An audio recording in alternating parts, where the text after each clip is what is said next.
ये काऊ बेल्ट है, काऊ बेल्ट का समर्थन है। जो जो जो काऊ बेल्ट जिससे कहा जाता है उसको इस तरह से सदन में उल्लेखित करना। किस क्षेत्र की आप बात कर रहे हैं? हरियाणा में हम हरियाणा में जीते, हमने कर्नाटक में समर्थन प्राप्त किया है। और ये ठीक है कि केरल में और तमिलनाडु में हम उतने शक्तिशाली नहीं है, मगर हमारा संगठन है। पश्चिम बंगाल में भी हमें 10% से थोड़ा कम वोट मिला हुआ है। अगर आप वोट की बात करते हैं तो फिर 10% वोट की बात करिए। इस सदन में एक एक व्यक्ति की पार्टियां, एक एक व्यक्ति की पार्टी, और वो हमारे साथ हमारे खिलाफ जमघट करके और हमें हटाने का प्रयास कर रहे हैं। उन्हें प्रयास करने का पूरा अधिकार है, मगर है वो एक व्यक्ति की पार्टी। एकला चलो रे, और चलो एकला अपने चुनाव क्षेत्र से और दिल्ली में आकर हो जाओ इकट्ठे रे। किस लिए इकट्ठे हो जाओ? देश के भले के लिए। स्वागत है, हम भी अपने ढंग से देश की सेवा कर रहे हैं। और अगर हम देशभक्त न होते और अगर हम निस्वार्थ भाव से राजनीति में अपना स्थान बनाने का प्रयास न करते, और हमारे इन प्रयासों के पीछे 40 साल की साधना है। ये कोई आकस्मिक जनादेश नहीं है, कोई चमत्कार नहीं हुआ है। हमने मेहनत की है, हम लोगों में गए हैं, हमने संघर्ष किया है। पार्टी 365 दिन चलने वाली पार्टी है। ये कोई चुनाव में कुकुर मुक्के की तरह से खड़ी होने वाली पार्टी नहीं है।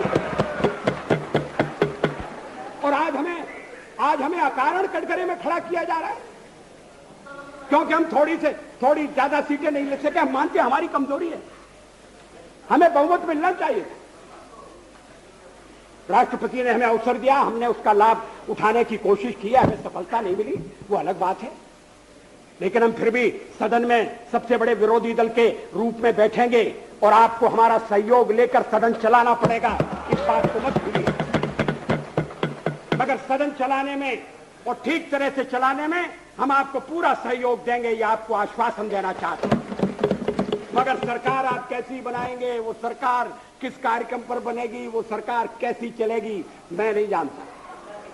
लेकिन जहां तक दलितों का सवाल है, शेड्यूल कास्ट के टोटल मेंबर्स हैं 77 और उनमें से 29 मेंबर्स बीजेपी के चुने गए।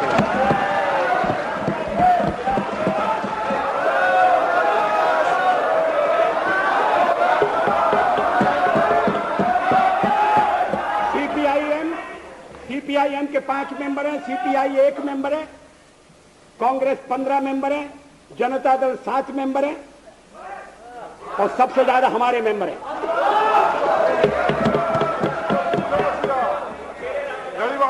और एसटीसी में भी, शेड्यूल ट्राइब्स में भी total number of seat is 41, BJP 11।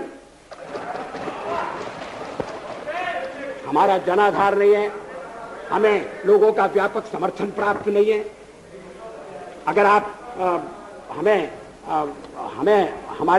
हमें छोड़कर सत्ता बनाना चाहते हैं और आप समझते हैं कि वो सरकार टिकाऊ होगी, मुझे तो उसके टिकने के लक्षण नहीं दिखाई देते। वो पहले तो उसका जन्म लेना कठिन है, जन्म लेने के बाद जीवित रहना कठिन है। और ये सरकार अंतर विरोधों में घिरी हुई देश का कितना लाभ कर सकेगी, ये एक प्रश्नवाचक चिन्ह है। हर बात के लिए आपको कांग्रेस के पास दौड़ना पड़ेगा। और जब आप उन पर निर्भर हो जाएंगे, अभी तो मैं नहीं जानता, पहले चर्चा हुई थी, कुछ शर्तें लगाई जा रही, फिर चर्चा हुई कि कोऑर्डिनेटिंग कमेटी बनाना पड़ेगी। फ्लोर पर भी हम लोग कोऑर्डिनेशन करते हैं, उसके बिना तो सदन नहीं चलता। आप सारा देश चलाना चाहते हैं, बड़ी अच्छी बात है, हमारी शुभकामनाएं आपके साथ हैं। हम अपने देश की सेवा के कार्य में जुटे रहेंगे। हम संख्या बल के सामने सर झुकाते हैं और आपको विश्वास दिलाते हैं कि जो कार्य हमने अपने हाथ में लिया है वो जब तक राष्ट्रीय उद्देश्य पूरा नहीं कर लेंगे तब तक विश्राम से नहीं बैठेंगे, तब तक आराम से नहीं बैठेंगे। अध्यक्ष महोदय, मैं अपना त्यागपत्र राष्ट्रपति महोदय को देने जा रहा हूं।